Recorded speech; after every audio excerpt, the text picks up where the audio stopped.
Apocalypse 12:9 nous enseigne que Satan est trompeur. Le grand dragon fut précipité et ce vieux serpent, appelé le diable et Satan. Je sais que nous n'aimons pas parler du diable et de Satan. Et malheureusement, il paraît que plus l'Église est là, moins de personnes veulent en parler. Eh bien, la vérité est que j'allais à l'Église depuis des années et je n'avais jamais écouté un bon sermon sur le diable.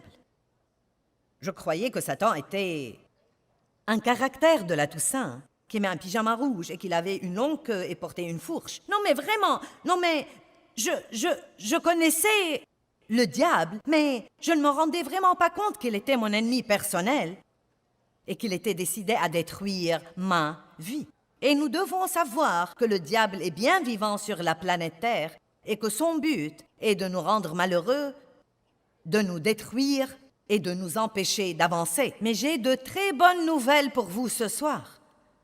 Bien qu'il ait la puissance, je vais vous montrer un verset qui dit que vous avez plus de puissance que lui. C'était encore quelque chose que je ne savais pas pendant des années. Je ne savais pas que j'avais la puissance. Je savais que Dieu avait la puissance, mais je n'avais pas la moindre idée qu'il voulait me donner cette puissance. Et finalement, dans Apocalypse 12 aussi, nous apprenons que Satan est l'accusateur des frères. Et la Bible dit dans Apocalypse qu'il nous accuse devant Dieu jour et nuit. Jour et nuit.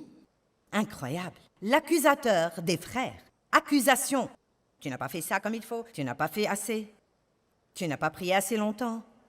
Tu n'as pas lu ce truc-là. Tu oublies ce que tu lis. Tu n'as pas été gentil, tu n'as pas. Peut-être que vous vous levez la nuit pour aller à la salle de bain et le diable vous rappelle 5 choses que vous avez faites et qui vous rendent nuls. Allez maintenant. Et croyez-moi, c'est une chose dont vous devez vous débarrasser si vous voulez grandir.